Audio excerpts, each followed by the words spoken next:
શું કે બચ્ચા પાર્ટી કેમ છો બધા મજામાં? હું પ્રિન્સ કાચરિયા એજ્યુકીની અંદર તમારું હાર્દિક સ્વાગત કરું છું બાળકો. મને આશા છે કે તમે બધા એકદમ સ્વસ્થ હશો. આજે આપણે જેના દ્વારા આપણે કાર્યરત છીએ, જેના દ્વારા આપણે કામ કરીએ છીએ, જે બંધ થઈ ગયું તો આપણે બંધ થઈ ગયા એમ સમજો, એવા સવાલની ચર્ચા કરવાની છે. અને એ સવાલનું નામ છે માનવ હૃદય આપણો પંપ. બાળકો મોસ્ટ અને મોસ્ટ આઈએમપી ક્વેશ્ચન છે આ વર્ષ માટે. ખાસ રિક્વેસ્ટ કરું છું એન્ડ સુધી જોડાયેલા રહેજો તો બહુ સરળ રીતે ખબર પડશે. ફૂલ એનિમેશન છે આપણી પાસે વિડીયો સાથે, તો એન્ડ સુધી જોડાયેલા રહેજો. હું તમને ગેરંટી મારું છું કે તમને બહુ ઇઝી વેની અંદર સમજ પડવાની જ છે. બરાબર છે બાળકો? તો ચાલો આપણે શરૂઆત કરીએ. માનવ હૃદય. ઓહો, ધબકવાનું શરૂ કરી દીધું છે હૃદય ભાઈ. શું ધબકવાનું શરૂ કરી દીધું છે? એ સાહેબ એ થોડું બંધ થાય જ કે ધબકવાનું શરૂ કરે, એ ધબકતું જ થયું. પણ આ તો એનિમેશનની વાત છે. જો આ છે આપણું માનવ હૃદય. શું છે આપણું માનવ હૃદય? માનવ હૃદયના પહેલા ભાગોની ચર્ચા કરવી જરૂરી છે. તો માનવ હૃદયની અંદર આપણે આ જોતા જઈએ અને ભાગો જોતા જઈએ. જો ભાઈ, હૃદય આપણી મુઠ્ઠી જેટલા કદનું સ્નાયુલ અંગ છે. મુઠ્ઠી જેટલું હોય છે. કેટલું? માત્ર ને માત્ર આપણી મુઠ્ઠી જેટલું હોય છે. અને સ્નાયુલ એટલે કે સ્નાયુથી બનેલું અંગ છે. એનાથી સ્નાયુથી બનેલું અંગ. મનુષ્યના હૃદયના વિવિધ ખંડો ઓક્સિજનયુક્ત રુધિર અને ઓક્સિજન વિહીન રુધિરને મિશ્ર થતું અટકાવે છે. યાદ રાખજો, આપણા શરીરમાં આવેલા હૃદયની અંદર મુખ્યત્વે 4 ખંડ આવેલા છે. કેટલા? 4. સૌથી પહેલા તમને આ જે ખંડ દેખાય છે, એ ખંડનું નામ શું છે?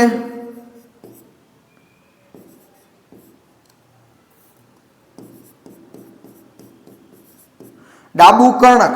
અને આ જે ખંડ દેખાય છે એનું નામ શું છે? ડાબુ ક્ષેપક.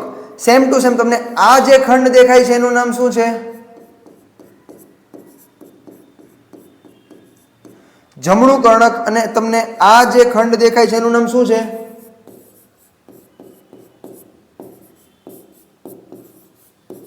જમણું ક્ષેપક. યાદ રાખજો, માનવ હૃદયની અંદર કુલ ગુણ 4 ખંડો આવેલા છે.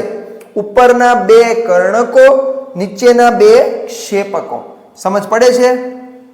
મનુષ્યના હૃદયમાં પરિવહન પથ, હૃદયના ઉપરના રુધિર એકત્ર કરતા 2 ખંડો જેને કર્ણકો, અને નીચેના 2 ખંડો ક્ષેપકો છે, જે હૃદયમાંથી રુધિરને બહારની તરફ ધકેલવાનું કામ કરે છે. એક સિમ્પલ લોજિક છે બાળકો. આપણા શરીરના દરેકે દરેક અંગો સુધી હૃદયને પહોંચતું કરવું પડે. અને હૃદયને પહોંચતું કરવા માટે આપણા શરીરમાં રુધિરને પહોંચતું કરવા માટે આપણા શરીરની અંદર હૃદય એક પંપ તરીકેનું કાર્ય કરે છે. કેવું કાર્ય કરે છે? એક પંપ તરીકેનું કાર્ય કરે છે. આપણે આગળ વધીએ.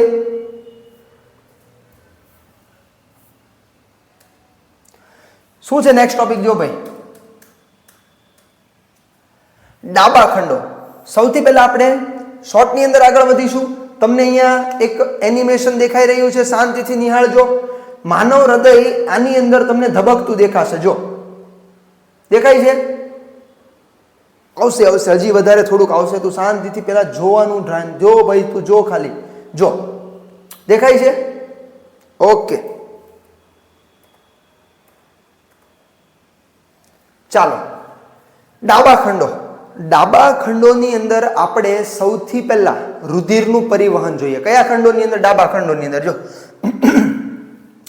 ફેફસામાંથી ફુફુસીય શિરાઓ દ્વારા ઓક્સિજનયુક્ત રુધિર હૃદયના ડાબા કર્ણકમાં આવે છે. રુધિર મેળવતી વખતે ડાબુ કર્ણક શિથિલન પામે છે. હવે ડાબુ કર્ણક સંકોચન પામે છે ત્યારે ડાબુ ક્ષેપક શિથિલન પામે છે. આથી ડાબા કર્ણકનું રુધિર ડાબા ક્ષેપકમાં દાખલ થાય છે. જ્યારે સ્નાયુમય ડાબુ ક્ષેપક સંકોચન પામે ત્યારે રુધિર ધમનીકાંડમાં ધકેલાઈને શરીરના વિવિધ ભાગોમાં પૂરું પાડવામાં આવે છે. હવે આપણે આગળ વધીએ, વ્યવસ્થિત રીતે સમજાવું. ચાલો અહીંયા ધ્યાન. તમને આ જે 2 ભાગ દેખાય છે, એ શું છે?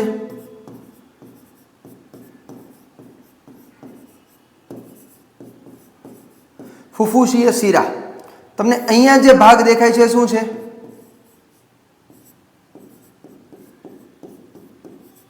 ડાબુ કર્ણક. તમને અહીંયા જે ભાગ દેખાય છે શું છે?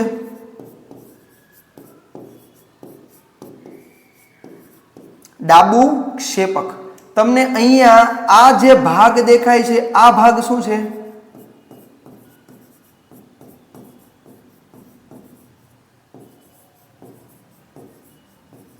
ફુફુસીય ધમની. તમને અહીંયા જે વાલ્વ દેખાય છે કયો વાલ્વ છે?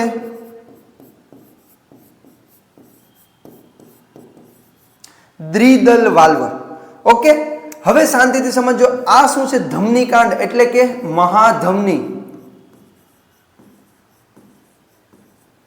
આ ભાગ કયો ભાગ છે? મહાશિરા.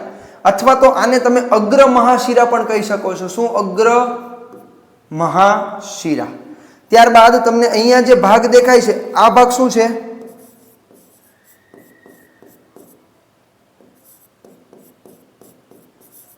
જમણું કર્ણક. આ ભાગ શું છે?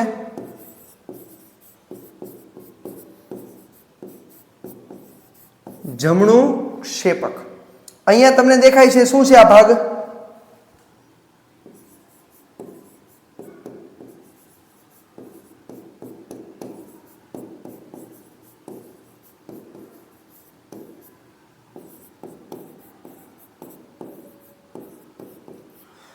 બંને ખંડોને વિભાજિત કરતું પટલ. તમને અહીંયા જે ભાગ દેખાય છે આ શું છે?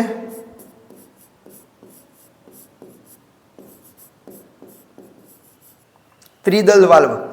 હવે બાળકો આપણે બહુ સિમ્પલ વેની અંદર બધું માનવનું હૃદય જોવાનું છે. સંપૂર્ણ માનવના હૃદયની અંદર કેવી રીતે સિસ્ટમ ચાલે છે, કેવી રીતે લોહી પરિવહન પામે છે, રુધિરનું પરિવહન કેવી રીતે થાય છે સમજવાનું છે. તો સૌથી પહેલા આપણે જોઈએ ડાબો ભાગ.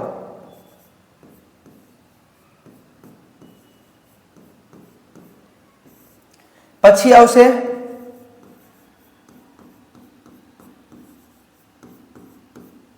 જમણો ભાગ. સૌથી પહેલા આવે છે ડાબો ભાગ, એટલે કે ડાબા ભાગની અંદર શું સિસ્ટમ ચાલે છે, પછી જમણા ભાગની અંદર શું સિસ્ટમ ચાલે છે. બંને સિસ્ટમને આપણે સમજવાની છે. તો સૌથી પહેલા અહીંયા છે તમને લોકોને ફુફુસીય શિરા દેખાય છે. ઓકે, સમજવામાં ધ્યાન આપતા જજો. આપણા શરીરની અંદર આપણે શ્વાસ લઈએ છીએ. આપણા દ્વારા લેવામાં આવતો ઓક્સિજન આપણા રુધિર સાથે ભળે છે. આ ક્રિયા ફેફસાની અંદર બને છે. હવે ફેફસાની અંદરથી ને આ ક્રિયા બનીને ફેફસામાં રહેલું રુધિર ક્યાં આવે છે? સૌથી પહેલા ફુફુસીય શિરા. ફુફુસીય શિરા એટલે કે આ બંને દ્વારા ક્યાં આવે છે? અંદર એન્ટર થાય છે. એટલે કે આ બંને ફુફુસીય શિરા દ્વારા રુધિર ડાબા કર્ણકની અંદર આવે છે. પણ સર આવું થાય ક્યારે? સમજો, જ્યારે રુધિર ડાબા કર્ણકની અંદર આવે ત્યારે રુધિર શિથિલન પામે છે. શિથિલન પામે છે એટલે પહેલા સંકોચન થાય, વિકોચન થાય, સંકોચન થાય, વિકોચન થાય. હું તમને સિસ્ટમ સમજાવું છું, સમજજો. માની લો કે આ ઉપરનો ભાગ છે. ઉપરનો ભાગ એટલે ડાબુ કર્ણક. આ નીચેનો ભાગ છે ડાબુ ક્ષેપક. જો ડાબુ ક્ષેપક સંકોચન પામે તો નીચેનો ભાગ શું થાય? શિથિલન પામે. જો નીચેનો ભાગ શિથિલન પામે તો ઉપરનો ભાગ શું થાય? સંકોચન પામે. આવી રીતની સિસ્ટમ ચાલતી હોય. કેવી રીતની? જો ઉપર શિથિલન થાય તો નીચે ઉપર, જો સંકોચન થાય તો નીચે શિથિલન થાય, નીચે જો સંકોચન થાય તો ઉપર શિથિલન થાય. આવી રીતની ક્રિયા કોન્સ્ટન્ટ ચાલતી હોય. તો જ્યારે રુધિર ફુફુસીય શિરાની અંદર એન્ટર થાય છે ત્યારે એવી પરિસ્થિતિમાં તમારું ડાબુ કર્ણક, શું કહું છું? ડાબુ કર્ણક કેવું થાય છે? ફૂલે છે. કેવું થાય છે? ફૂલે છે. સાંભળજો.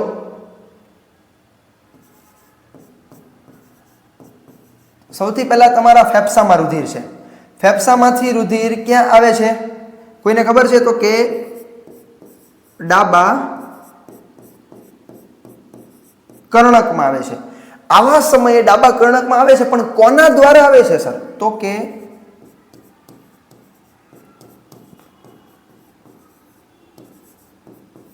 ફુફુસીય શિરા દ્વારા, પણ કેવું? ઓક્સિજન યુક્ત, એટલે કે શુદ્ધ રુધિર. કેવું? શુદ્ધ રુધિર. ઓક્સિજન યુક્ત રુધિર છે, શુદ્ધ રુધિર છે, જે ફેફસામાંથી ફુફુસીય શિરા મારફતે ડાબા કર્ણકમાં આવે છે. હવે ડાબા કર્ણકમાં રુધિર આવી ગયું. હવે ડાબા કર્ણકનું શું થશે? અમુક સમય પછી સંકોચન.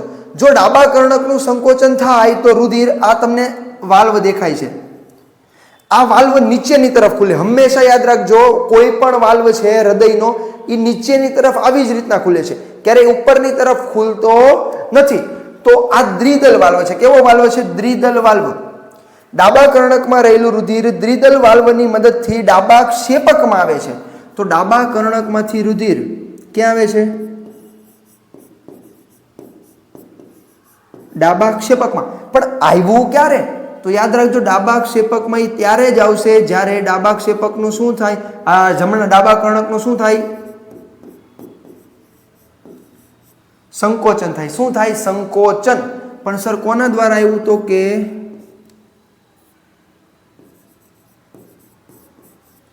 દ્વિદલ વાલ્વ દ્વારા આવે છે. બરાબર છે? કેવું રુધિર છે? હજી ઓક્સિજન યુક્ત જ રુધિર છે, એ કઈ બદલવાનું નથી. હવે સમજો, મેં તમને કીધું ઉપરનું સંકોચન થાય તો નીચેનું શિથિલન પામે. હવે શું થશે? તમારું રુધિર ક્યાં આવી ગયું છે? આ ભાગની અંદર. આ ભાગની અંદર તમારું રુધિર આવી ગયેલું છે ડાબા ક્ષેપકમાં. હવે ડાબા ક્ષેપકનું સંકોચન થાય. શું થાય? ડાબા ક્ષેપકનું સંકોચન. અને જો ડાબા ક્ષેપકનું સંકોચન થાય તો રુધિર ક્યાં જાય? તો કે સાહેબ સિમ્પલ છે, ઉપર જાય. બરાબર ને? ઉપર જાય ને? તો કેલા ઉપર નહીં જાય, એલા ગાંડા ઉપર નહીં જાય. પહેલા મેં તને કીધું એ ક્યાં જાય? શાંતિથી સમજ. એ ક્યાં જાય? તો કે અહીંયાથી ટર્ન મારીને અહીંયાથી ને બહાર નીકળી જાય. સમજ પડે છે? અહીંયાથી ટર્ન મારીને ક્યાં બહાર નીકળે છે? મહાધમની દ્વારા શરીરના વિવિધ અંગોમાં જાય છે. કારણ શું સર એનું? સર ઉપર કેમ નહીં જાય? સિમ્પલ છે, ઉપર દ્વિદલ વાલ્વ છે, આવી રીતના બેઠો છે.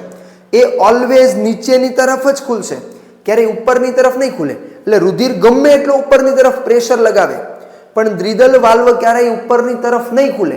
અને જો દ્વિદલ વાલ્વ ખુલે નહીં તો રુધિર ઉપરની તરફ જઈ શકવાનું નથી. એટલે રુધિર અહીંયાથી ને નીકળે છે, આ માર્ગ દ્વારા ક્યાં જાય છે? મહાધમની દ્વારા શરીરના અંગોમાં. એટલે ડાબા ક્ષેપકમાં રહેલું રુધિર શરીરના અંગોમાં જાય છે. પણ કોના દ્વારા? તો કે સાહેબ સિમ્પલ છે, મહાધમની દ્વારા. કોના દ્વારા?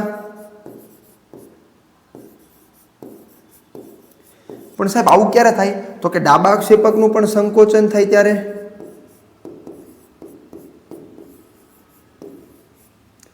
બંનેમાં સંકોચન થાય ત્યારે જ આવી ઘટના બને. તો તમારો ડાબો ભાગ થઈ ગયો પૂરો. તમારો ડાબો ભાગ અહીંયા સંપૂર્ણપણે કેવો થઈ જાય છે? પૂર્ણ. હવે વારી એવી જમણા ભાગની. કોની વારી આવે છે હવે? જમણા ભાગની. સમજો જમણા ભાગમાં શું થાય છે? જો ભાઈ, તમારું રુધિર ઓક્સિજન વાળું છે, જે સંપૂર્ણ શરીરની અંદર પ્રસરી ગયું છે. તમારા માથાના વાળથી એટલે કે મગજથી લઈને પગના નખ સુધીના ભાગમાં તમારું રુધિર પહોંચી ગયેલું છે. હવે સાહેબ રુધિર ગયું, રુધિરમાં ઓક્સિજન ગયો, ઓક્સિજન આપણા કોષમાં એન્ટર થયો, કોષમાં ગ્લુકોઝ બેઠો થયો, કોષની અંદર બેસેલા ગ્લુકોઝને ઓક્સિજને તોડ્યો, ગ્લુકોઝ તૂટ્યો અને ગ્લુકોઝ તૂટવાને કારણે કાર્બન ડાયોક્સાઇડ મુક્ત થયો. આ કાર્બન ડાયોક્સાઇડ વાયુ પાછો રુધિરમાં ભળ્યો અને આ કાર્બન ડાયોક્સાઇડ વાળું રુધિર કોણ લઈને આવે છે? કોણ? તો કે મહાશિરા, અગ્ર મહાશિરા અને અહીંયા રહેલી આ પશ્વ મહાશિરા. આ બંને મહાશિરા તમને દેખાય છે ને?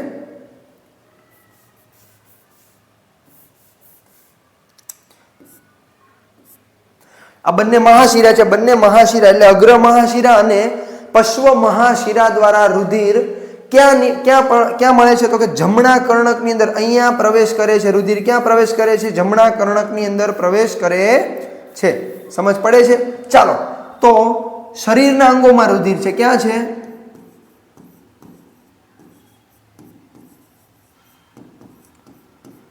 શરીરના અંગોમાં રુધિર છે. તો બાળકો, આ શરીરના અંગોમાં રહેલા રુધિરને ક્યાં લાવવાનું છે? તો કે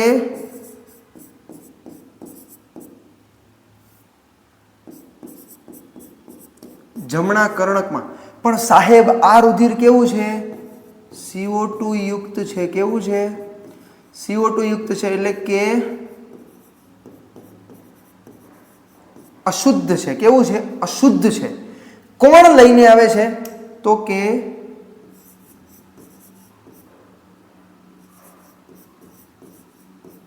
મહાશિરા. હવે સમજવામાં ધ્યાન. મહાશિરા દ્વારા રુધિર ક્યાં પહોંચી ગયું? તો કે મહાશિરા દ્વારા રુધિર આ ભાગની અંદર પહોંચી જાય છે. ઓકે. હવે તમારા જમણા કર્ણકનું શું થાય? તો કે હવે સિમ્પલ છે. તમારા જમણા કર્ણકનું શું થશે? સંકોચન. અહીંયા તમારું જમણું કર્ણક પણ સંકોચન પામશે. શું પામશે? સંકોચન. જો તમારા જમણા કર્ણકનું સંકોચન થાય તો અહીંયા બાળકો તમને દેખાય છે, આ જે છે ને એ ત્રિદલ વાલ્વ છે. કેવો વાલ્વ છે? ત્રિદલ. તો આ ત્રિદલ વાલ્વની મદદથી તમારું રુધિર ક્યાં પડે છે? તો કે આ ભાગની અંદર પડે છે. અહીંયા આવ્યું, બરાબર છે? તમારું રુધિર અહીંયા આવે છે. અહીંયાથી ને ક્યાં જાય છે? જમણા ક્ષેપકમાં. તો તમારું જમણા કર્ણકની અંદર રહેલું રુધિર ક્યાં પહોંચે છે? જમણા ક્ષેપકમાં. પણ સર ક્યારે આવું થાય? તો કે જમણા કર્ણકનું શું થાય? સંકોચન થાય. જમણા કર્ણકનું સંકોચન થાય તો જમણા ક્ષેપકની અંદર રુધિર પહોંચે. પણ કોના દ્વારા? તો કે સાહેબ સિમ્પલ છે, ત્રિદલ વાલ્વ દ્વારા. કોના દ્વારા? ત્રિદલ વાલ્વ દ્વારા. હવે જમણા ક્ષેપકમાં પણ રુધિર આવી ગયું, બરાબર. હવે આ જમણા ક્ષેપકમાં રહેલું રુધિર જ્યારે જમણા ક્ષેપકનું સંકોચન થશે તો એ રુધિર અહીંયાથી ને ક્યાં જશે? પાછું ઉપર જાય? તો કે ના જાય સર, કારણ કે ત્યાં પણ ત્રિદલ વાલ્વ છે અને આ ત્રિદલ વાલ્વ નીચેની તરફ જ ખુલે. જો ઉપરની તરફ એ વાલ્વ ખુલે તો રુધિર ઉપરની તરફ જઈ શકે ને. પણ અહીંયા ત્રિદલ વાલ્વ નીચેની તરફ જ ખુલે છે એટલે રુધિર ઉપરની તરફ વહન પામશે નહીં. એટલે રુધિર અહીંયા નહીં જાય. રુધિર અહીંયાથી ને ટર્ન મારીને અહીંયાથી ને પાછું ફેફસામાં જાય છે. ક્યાં જાય છે? પાછું ફેફસામાં. તો કે જમણા ક્ષેપકમાં રહેલું રુધિર ક્યાં ભાઈ? જમણા ક્ષેપકની અંદર રહેલું રુધિર ફરી વખત ફેફસામાં જાય છે. ક્યાં જાય છે? ફેફસામાં. પણ કોના દ્વારા જાય? જ્યારે જમણા ક્ષેપકનું સંકોચન થાય ત્યારે આ ઘટના બને. પણ કોના દ્વારા? ફુફ્ફુસીય ધમની દ્વારા.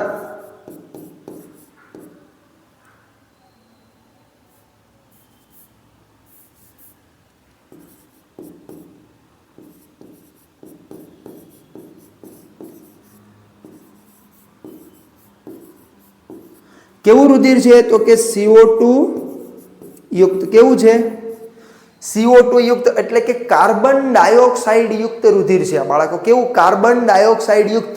અને આ કાર્બન ડાયોક્સાઇડ યુક્ત રુધિર જે છે એ રુધિર તમારા ફેફસા દ્વારા ફેફસામાં પહોંચે છે ને ફેફસામાંથી કાર્બન ડાયોક્સાઇડ વાયુ આપણે એને ઉચ્છ્વાસની ક્રિયા દ્વારા શરીરની બહાર તરફ ફેંકી દઈએ છીએ. સમજ પડે છે બાળકો તમને? આપણે ફરી એક વખત જોઈ લઈએ. ચાલો.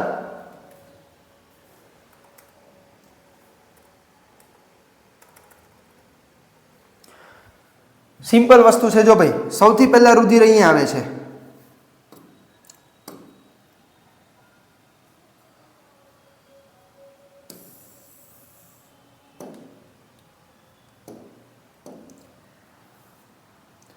સૌથી પહેલા રુધિર આ ભાગમાં આવે છે. ઓકે. હવે આ ભાગનું શું થાય? એટલે કે ડાબા કર્ણકનું શું થશે? સંકોચન. કોના દ્વારા આવ્યું? તો કે અહીંયા. આ શું છે? બંને ફુફ્ફુસીય. શું છે? મેં ભણાવ્યું ને. શું છે? બોલ. ફુફ્ફુસીય શિરા. ફુફ્ફુસીય શિરા મારફતે ડાબા કર્ણકની અંદર રુધિર આવ્યું. ડાબા કર્ણકનું શું થયું? સંકોચન. ડાબા કર્ણકનું સંકોચન થવાને કારણે રુધિર ક્યાં આવે છે? નીચે ડાબા ક્ષેપકમાં. ડાબા ક્ષેપકનું પાછું સંકોચન થાય તો રુધિર ક્યાં જાય? આ દેખાય છે તમને? અહીંયાથી ને રુધિર જાય છે બહારની તરફ. એટલે કે શરીરના અંગોમાં રુધિર જાય છે. હવે શરીરના અંગોમાંથી કાર્બન ડાયોક્સાઇડ વાળું રુધિર ક્યાં આવે છે? જમણા કર્ણકની અંદર. કોણ લઈને આવે છે? તો કે તમને દેખાય છે આ રસ્તો? કોણ લઈને આવે છે? મહાશિરા. કોણ લઈને આવે છે? મહાશિરા. અને આ મહાશિરા દ્વારા રુધિર જમણા કર્ણકમાં પ્રવેશે છે. ત્યાંથી ત્રિદલ વાલ્વ દ્વારા રુધિર ક્યાં પહોંચે છે? જમણા ક્ષેપકની અંદર, અને ત્યાંથી રુધિર ફરી વખત ફેફસામાં જાય છે. કોના દ્વારા? ફુફુસીય ધમની દ્વારા ફરી વખત શરીરની અંદર પ્રવેશ કરે છે. સમજ પડે છે બાળકો? આપણે આગળ વધીએ. આ છે તમારો જમણો ભાગ. શું છે તમારો જમણો ભાગ? અને આ છે તમારું એનિમેશન. જો ભાઈ, આપણું હૃદય એક મુઠ્ઠી જેટલું સ્નાયુલ અંગ છે, અને કેવી રીતના આપણું હૃદય સતત ધબકતું હોય છે. એક વખત શાંતિથી નિહાળજો કેવી રીતે કન્ટિન્યુઅસલી 24/7 આપણું રુધિર ધબકતું હોય છે. તમને અહીંયા આકૃતિમાં એનિમેશન સાથે દેખાઈ રહ્યું હતું. તો બાળકો, આ છે માનવ હૃદય, જે સતત ને સતત ધબકવાનું કામ કરે છે. માનવ હૃદયના ડાબા ભાગની અંદર ઓક્સિજન વાળું રુધિર વહન પામે છે, જમણા ભાગની અંદર કાર્બન ડાયોક્સાઇડ વાળું રુધિર વહન પામે છે. બંને એટલે કે ચારે ચાર ખંડો અલગ અલગ હોય તેની માટે અલગ અલગ વિભાજિત કરતા પટલો આવેલા છે. આ ઉપરાંત દ્વિદલ વાલ્વ છે, ત્રિદલ વાલ્વ છે. ડાબા ભાગમાં દ્વિદલ વાલ્વ છે, જમણા ભાગની અંદર ત્રિદલ વાલ્વ છે, જે ખૂબ જ અગત્યનો રોલ ભજવે છે. જો તમને કોઈ પણ પ્રકારનું કન્ફ્યુઝન હોય તો તમે કોમેન્ટ સેક્શનમાં જણાવી શકો છો. આ ઉપરાંત આપણી પાસે વોટ્સઅપ, ઇન્સ્ટાગ્રામ, આ ઉપરાંત ટેલિગ્રામ ચેનલ છે. તો કોઈ પણ માધ્યમ દ્વારા તમે અમારો સંપર્ક કરી શકો છો. મૂંઝાવાની કોઈ જરૂરિયાત નથી. જ્યારે અમે સાથે છીએ તો મૂંઝાવાની શું કામ જરૂરિયાત છે? કોઈ પણ પ્રકારનો પ્રશ્ન છે તમે અમારો સંપર્ક કરી શકો છો. નેક્સ્ટ લેક્ચરની અંદર ફરી વખત મળીશું. ત્યાં સુધી થેન્ક યુ વેરી મચ.